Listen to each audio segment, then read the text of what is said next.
পর্দার আড়ালের মা বোনেরা, আপনার মতো কত মা কত বোন এখনো আছে পর্দা করে, নামাজ ছাড়ে না, বেপর্দায় চলে না, মোবাইলে সময় নষ্ট করে না, স্বামীর মাল হেফাজত করে, খেয়ানত করে না। ও আম্মা জানেরা, আপনারা কেন পারবেন না? এখনো সময় আছে, তওবা করেন। একটা সন্তানকে ডাক্তার বানাবেন, ইঞ্জিনিয়ার বানাবেন, বাধা নাই, তবে সন্তানটা যেন বেয়াদব না হয়। আপনার সন্তানের আচরণে আলেম ওলামা যেন কখনো কষ্ট না পায়, কোন শিক্ষক যেন কষ্ট না পায়, মা বাবার অন্তরে যেন কষ্ট না যায়।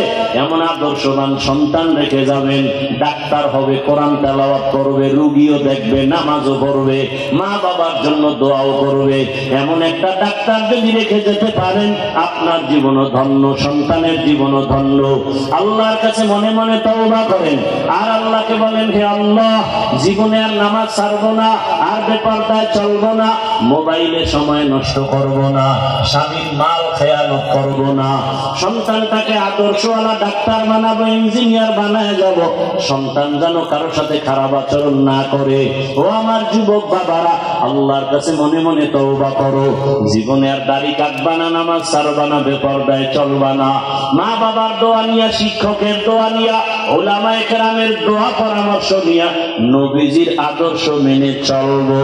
তওবা করার মতো যদি কারো ভাগ্য হয়, অন্তর তৈরি হয়, মুনাফিকি যদি না থাকে, দুটো হাত আমার আল্লাহকে দেখাইয়া দাও। আয় আল্লাহ, হাতগুলো কবুল করে নেন, তওবা কবুল করে নেন, তওবার উপরে মজবুত হইয়া চলার তৌফিক দান করেন, আমিন। আলহামদুলিল্লাহি রাব্বিল আলামিন, ওয়াসসালাতু ওয়াসসালামু আলা সাইয়্যিদিল আমবিয়া ওয়াল মুরসালিন ওয়া আলা আলিহি ওয়া আসহাবিহি আজমাইন। ইয়া আরহামার রাহিমিন, ইয়া আরহামার রাহিমিন, ইয়া আরহামার রাহিমিন। রব্বিরহামহুমা কামা রাব্বায়ানি সগীরা। আল্লাহুম্মা ইন্নাকা আফুউন কারীম তুহিব্বুল আফওয়া ফা'ফু আন্না। আল্লাহুম্মা ইন্না নাসআলুকা রিযাকা ওয়াল জান্নাহ ওয়া নাউযু বিকা মিন সাখাতিকা ওয়ান নার। আল্লাহুম্মা ইন্না কিছুই না, আয় আল্লাহ, এই গরম আমরা মেনে নিছি, তবে জাহান্নামের আগুনের গরম সইতে পারবো না।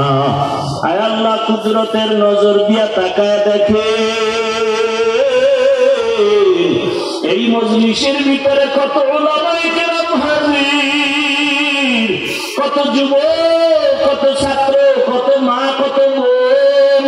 আয় আল্লাহ, কত ব্যবসায়ী, চাকরিজীবী, হাজী সাহেব, আমরা সবাই জাহান্নামের থেকে মুক্তি চাই। আয় আল্লাহ, শয়তানের ধোঁকায় পড়ে গুনাহ করে ফেলেছি, গুনাহ দিয়ে তাকাইলে আপনার কাছে হাজির হতে লজ্জা। গুনাহের কারণে আমার হাত না পাক, আমার চোখ না পাক, আমার জিহ্বা না পাক, আমার অন্তর না পাক। আমার এই গুনার খবর আমার মা জানে না, বাবাই জানে না, স্ত্রী জানে না, সন্তানেরা জানে না। আমার গুনার খবর যদি আমার আপনজন জানতো, কেউ ভালো নজরে দেখতো না। ও আল্লাহ, আপনি যে কত দয়ার মালিক, এতবার গুনাহ করার পরেও আপনি রাগ করিয়া সম্মানের জায়গা থেকে ভালায়া দেন নাই। গুনার কারণে আপনি বেজার হইয়া খানা বন্ধ করেন নাই, চাকরি বন্ধ করেন নাই, সূর্যের আলো বন্ধ করেন নাই। ও আল্লাহ, আমরা লজ্জিত হইয়াছি, আর গুনাহ করব না। তওবার নিয়ত করেছি, আর নামাজ ছাড়বো না, দাড়ি কাটবো না, বেপরদায় চলবো না, মা বাবার সাথে বেয়াদবি করব না। আয় আল্লাহ, শিক্ষকের সাথে বেয়াদবি করব না।